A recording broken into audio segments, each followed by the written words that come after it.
Welcome to Chapter 11 of Wilson Rawls' book, Summer of the Monkeys.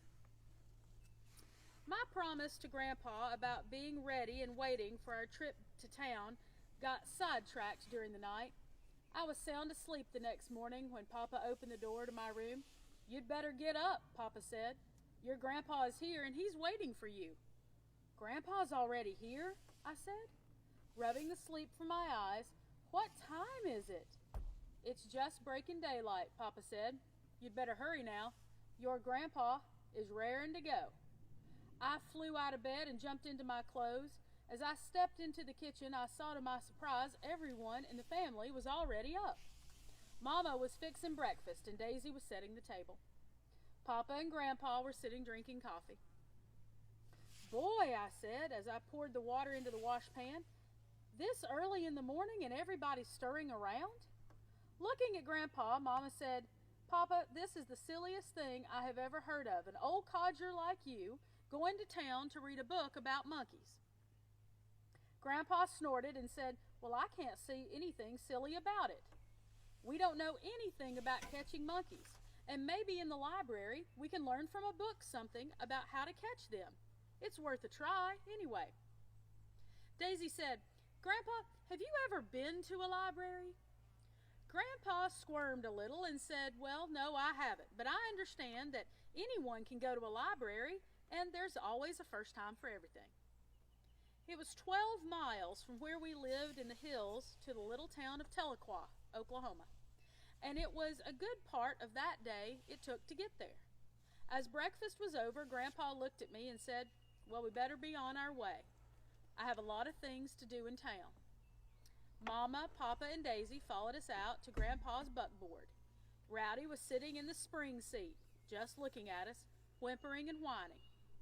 His old tail was wagging as fast, and I just knew it. He was going to come unscrewed from his body with his tail swinging around like it was. Grandpa chuckled and said, "Well, would you look at that? He knows we're going somewhere, and he's bound and determined to go with us." "Rowdy," I said in a hard voice, "you get down from that buckboard right now. You cannot go to town with us. What's the matter with you anyway?" Rowdy dropped his head, and he wouldn't have even looked at me. His tail was the first part of him to die. Very slowly, it stopped wiggling. To make things worse, he squirmed his rear end around until his tail was hanging over the back of the spring seat. It just hung there, all limp and lifeless, looked like a dead grapevine. Rowdy's sympathy-getting act melted old Grandpa's heart. He glanced down at Rowdy and then turned to me and said, "I don't see why Rowdy couldn't go to town with us. Lots of people take their dogs into town." "Oh, Grandpa," I said, "if we took him to town, there's no telling what might happen." Grandpa said, "Well, I don't see how Rowdy could get into trouble. We're going to stay in the wagon yard, and you could tie him up under the buckboard. He'd be all right." "Grandpa," I said, I'd like to take Rowdy to town with us. I don't like to go anywhere without him, but I'm afraid I might lose him in a big town. What if that happened? I'd just die." Rowdy knew that we were talking about him. With a low moan, he lay down on the spring seat and closed his eyes. He must have been holding his breath because I couldn't see one speck of life in his body anywhere. His dying act really stirred everybody up hard. "All right," I said, throwing up my hands. "I give up. He can go with us, but I don't like it. I don't like it at all. I just hope that everything comes out all right." Grandpa climbed up onto the buckboard and gathered up the check lines and said, "We'd better be on our way. We have wasted a good hour sitting here talking." Mama came over to me and started laying down 10,000 laws that mamas have for their going away boys. Things like being a good boy and minding Grandpa and washing my face and combing my hair and saying my prayers when I went to bed. I just stood there and waited until Mama ran out of breath, and then I said, "Mama, I can't understand you sometimes. Every time you send me to the store, I don't care if it's for 2 or 3 little things. You write them down on a piece of paper, but if I'm going away for a day or two, you tell me 10,000 things to remember, but you never write any of them down." "Why, Mama, I couldn't remember those things if I had 10 heads. Mama smiled and said, I don't expect you to remember everything I ask you to do, but if you just do a few of them, I'll be satisfied. Daisy giggled and said, Jayberry, you sure look like a funny running around with 10 heads. Boy, wouldn't you be something to see with 10 heads? Everyone but me was still laughing at Daisy's remarks when Grandpa said, Giddy up to the mares.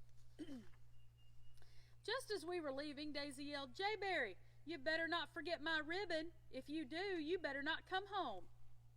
I didn't even look back at her. The road we followed stayed at the edge of the foothills for a short distance, and then it made a right-hand turn and ran down into the river bottoms. We had no more than entered the bottoms when things began to happen. Rabbits, squirrels, groundhogs, and quail began darting out into the road. Once a mama deer with a spotted baby leaped across the road and disappeared in a thick canebrake. Rowdy was on pins and needles the whole time. Every time something would zip across the road, his ears would stand straight up, and he would fidget around on the spring seat, whimper and whine. He wanted to chase something so bad he could hardly stand it. I understood Rowdy's feelings. I loved him up a little and said, I know how you feel, boy. Just don't let on like you see anything. We don't have time to stop and let you go hunting. Grandpa laughed. I don't believe that I'd ever seen so much game in these river bottoms in my whole life, he said. After we catch those monkeys, maybe we can take a few days off and really do some hunting. I'd like that, Grandpa, I said, and I know Rowdy would too. About halfway through the bottoms, the road made a sharp left turn, and just as we made that big turn, a big old mama raccoon with 3 little babies waddled across the road. This was just too much for Rowdy. He simply couldn't stand it any longer. Letting out a bellow that was all but busted my eardrums and came close to scaring the mares out of their harnesses, he leapt down from the buckboard and took off after the raccoons. I stood up on the buckboard and yelled as loud as I could, Rowdy, you better leave those baby raccoons alone. That old mama raccoon will skin you alive. You come back here now. Mumbling something about a yelling boy and a bawling hound, Grandpa finally got a hold of the mares and got them to settle down. We sat there, waiting to see what would happen. From far in the bottoms, we heard a loud commotion. The mama raccoon was squalling, and Rowdy was howling like he had hung up on a barbed wire fence or something. With a worried look on his face, Grandpa said, Boy, they're sure going at it, aren't they? Do you think Rowdy is going to be all right? I don't know, Grandpa, but I don't usually worry about Rowdy. He's been through this 100 times. You'd think that by now he would learn to leave these raccoons alone. He never does, though. He always goes back for more. It wasn't long until the squalling and howling stopped, and about a minute later, a sheepish Rowdy came tearing out of the bush with a look on his face with his tail between his legs. I didn't have to tell him to get on the buckboard. He made one leap and landed on the spring seat. He had a raw red scratch across his soft nose. Rowdy, I said, as I rubbed his nose with my hand, I don't believe you'll ever learn anything. I know that you cannot whip a raccoon, and you especially can't whip a mama raccoon with babies. Chuckling to himself, Grandpa tapped the mares with his buggy whip and said, Well, there's one thing you can say for Rowdy. He sure does make things exciting. Sitting high on the spring seat with my grandpa and a lop-eared hound, no boy could have been happier. Grandpa, I said, I really think we're going to catch those monkeys this time. Don't you? Grandpa smiled. I wouldn't be one bit surprised, he said. If there's a book in the library that can tell us how to catch monkeys, we'll catch them all right. Yes, sirree, those monkeys have won the first couple of rounds, but they can't win them all. For the 100th time, I began to play what would all but be my pony and 22. On reaching the river, I knew we had to cross it, but I wasn't prepared for what took place. Grandpa stopped the team. He looked at me and he said, You know, I saw a painting once that showed a little boy and his grandpa crossing a stream with a wagon and a team, and the little boy was driving. The name of the painting was called The Big Moment. How about you and I paint that picture of our own. How about you drive across the river?" I was so stunned and so scared I couldn't say a word. I just sat there with my mouth open, glaring at Grandpa. "Come on," Grandpa offered me the reins. "There's nothing to do. Just hold the reins. Nothing to it." I was so scared I had to swallow 4 or 5 times before any words came out. "Oh no, Grandpa," I said. "I don't think I'd better do any driving.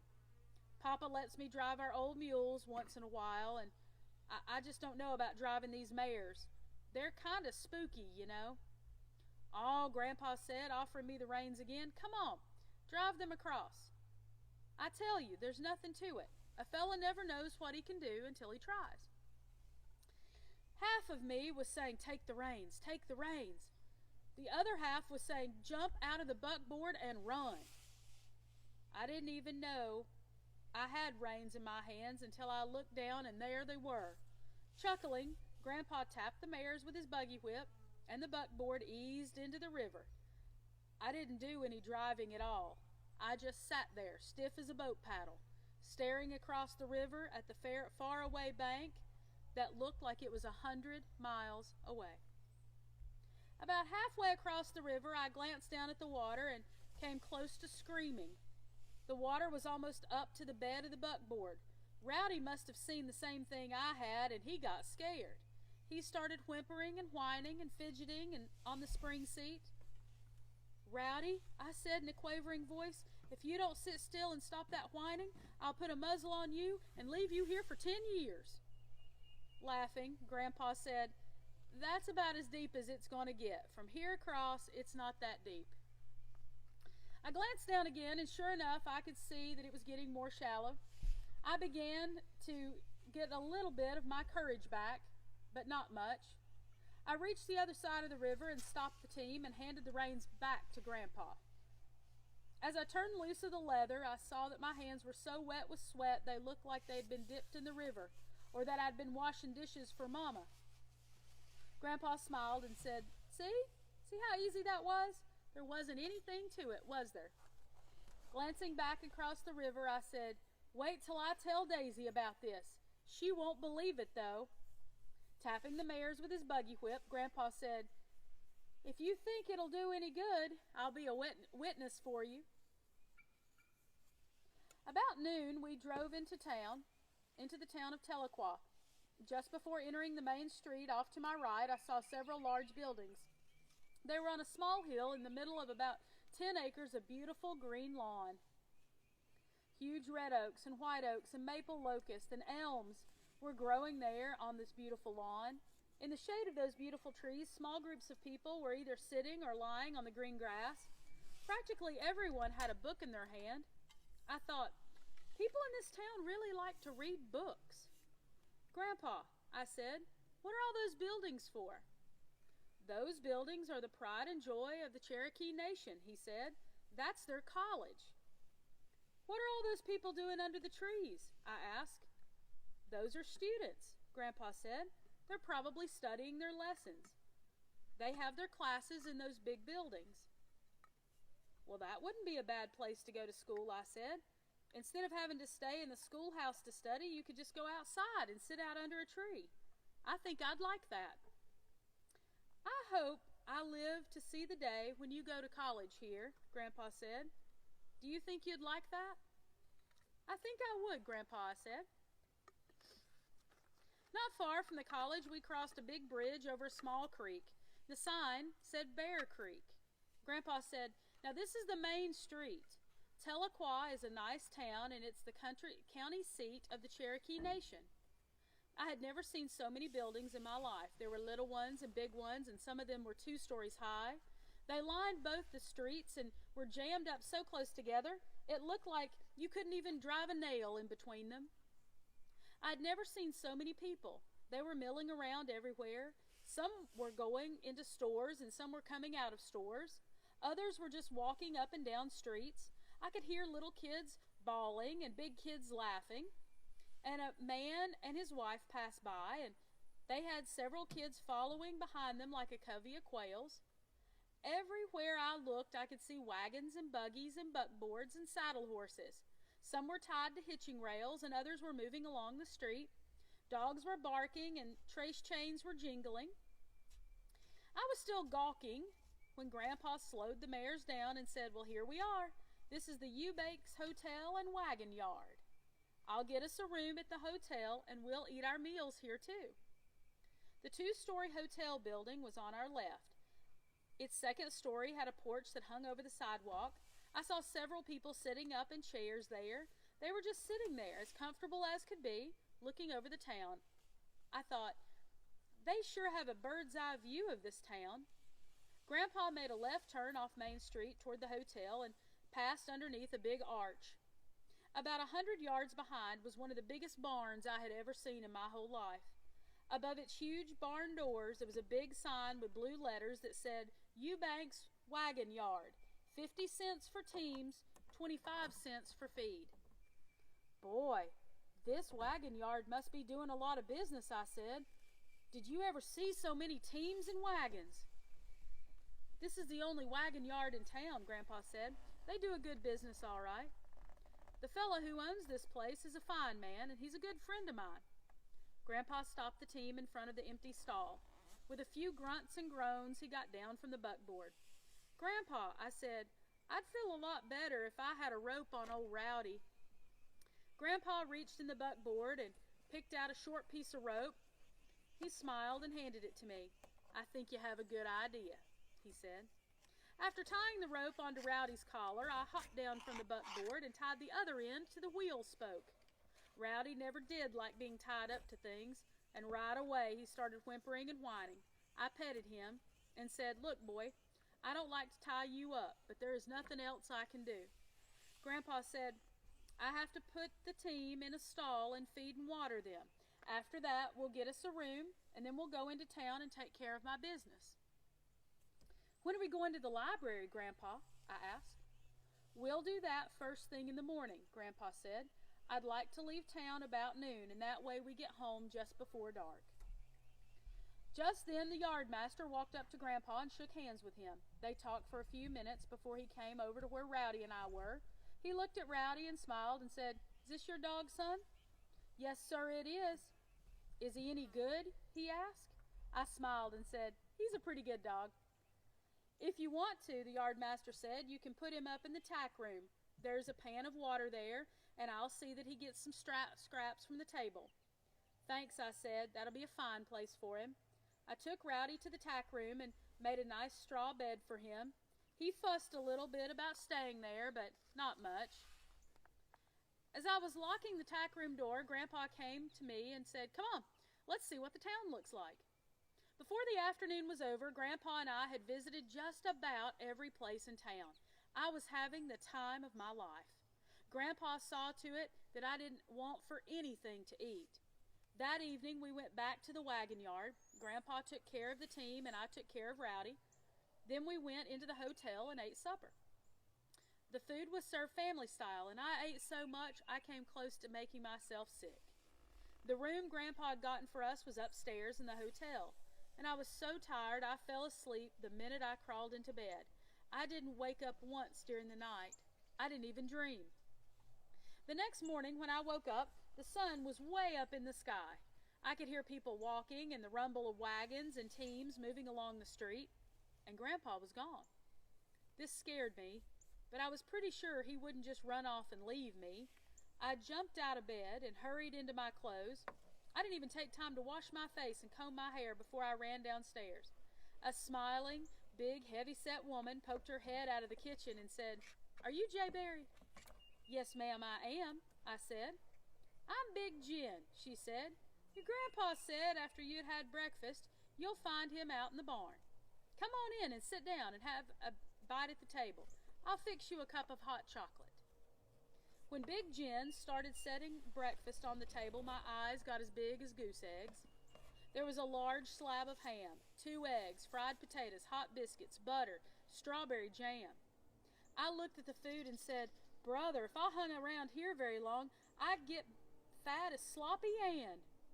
"Who's Sloppy Ann?" Big Jin asked. "She's our hog," I said. as I started eating.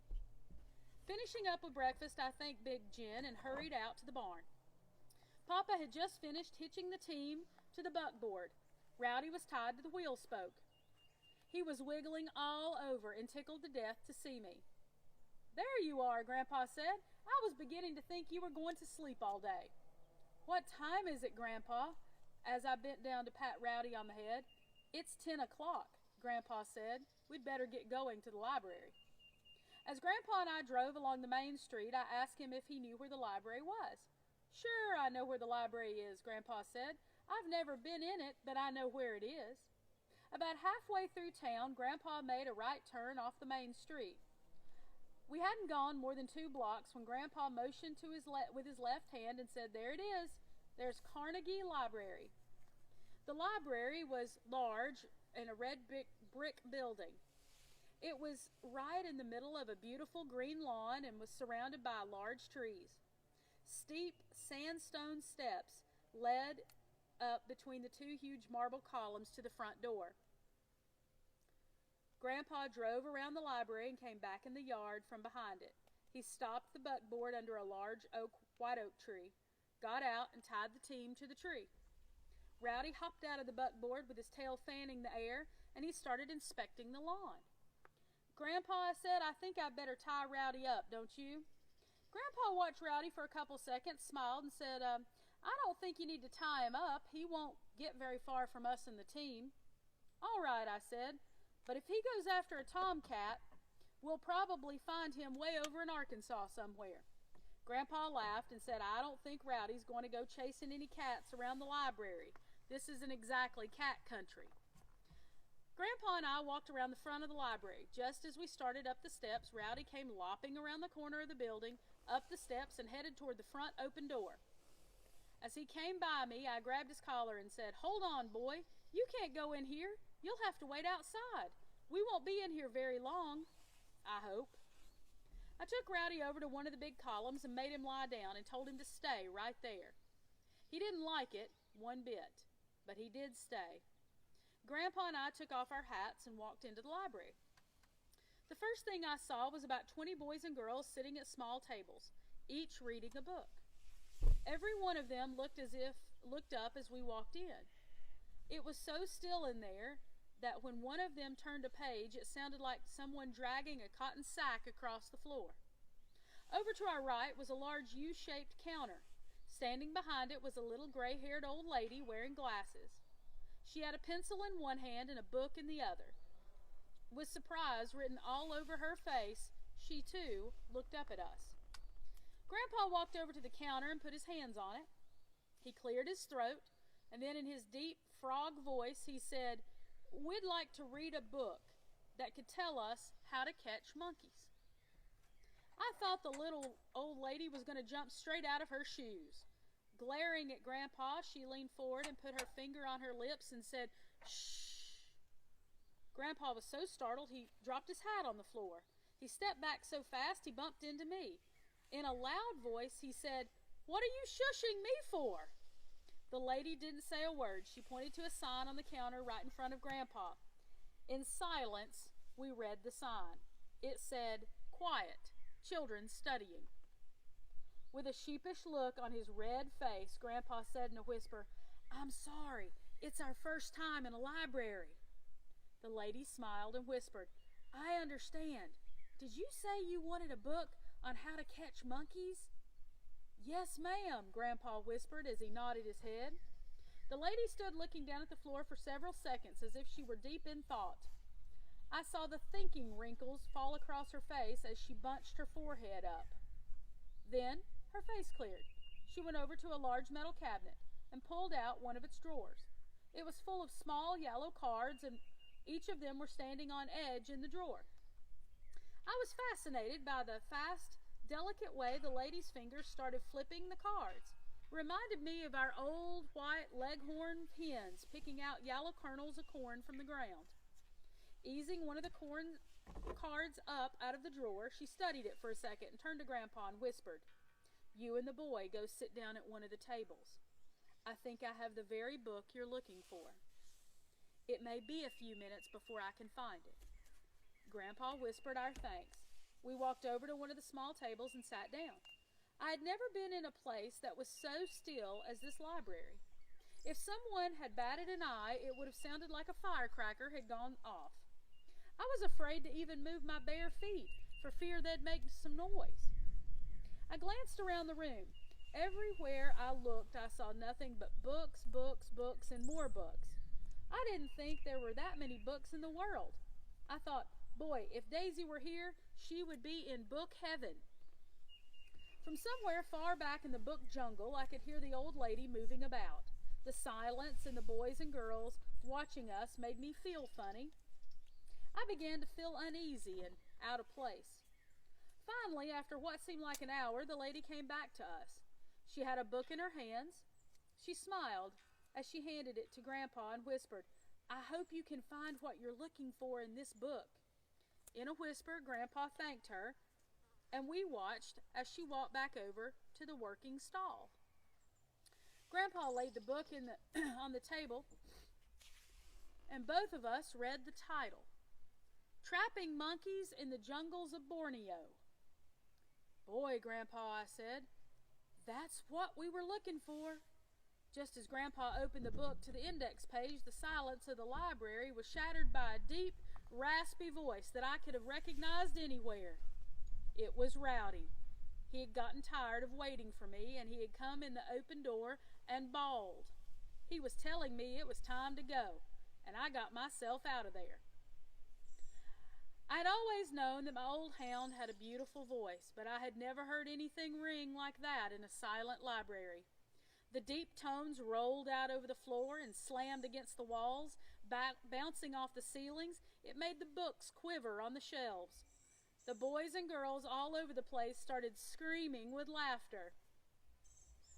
Like a shot out of a gun, the little lady came from behind the counter and was over to Rowdy in a heartbeat. She stopped right in front of him, and with her hands on her hips, she stood there staring at him. Rowdy thought he had found another friend and was acting like he was proud of what he had done. He just sat there, mopping up the floor with his tail and panting happily. I all but turned my chair over as I came out of it. I rushed over, grabbed Rowdy's collar with both hands. I thought the lady would be angry and was going to jump on my dog, but she wasn't. She wasn't the least bit mad. I could see a twinkle in her eye, and she was smiling. "Son," she asked, "is this your dog?" "Yes, ma'am," I said. "I've been a librarian for a good many years," she said, "but this is the first time I've ever had a hound dog ask if he could come in my library. I'm honored." "It's my fault," I said. "I should have tied him up. He got tired of waiting for me. He never could wait for very long." Still smiling, the lady said, "I wonder if you could tell me something. Why does an old man want to know a book about catching monkeys?" "He's my grandpa," I said. "All summer we've been trying to catch a bunch of monkeys, but we've not had any luck. Grandpa thought there might be a book here that could tell us how to catch them." I saw a confused look come over the lady's eyes. "Where have you been trying to catch monkeys?" she asked. "Oh, up in the river bottoms where we live," I said. "They got away from a circus train that was wrecked." "Oh, yes," the lady said, nodding her head. "I remember reading about that wreck." "I'm sorry for what Rowdy did," I said. I'll take him out to the buckboard and I'll tie him up right now." "You do that," the lady said as she glanced over at the noisy boys and girls. "I'll see if I can get things back to normal in here." I took Rowdy out to the buckboard and made him get up in it, and I tied him up to make sure he would stay. I was telling him what a mess he had made of everything when Grandpa came hurrying around the corner of the library. His face was beaming. Grandpa started talking before he got to us. "I found what we're looking for," he said, all excited. "I don't know why I didn't think of it myself. We'll catch those monkeys for sure this time. You can bet on that." "How are we going to catch them?" I asked. "I'll tell you about it on the way home," Grandpa said. "Right now, I want to get downtown. We have to make one more stop." This has been Chapter 11 of Wilson Rawls' book, Summer of the Monkeys.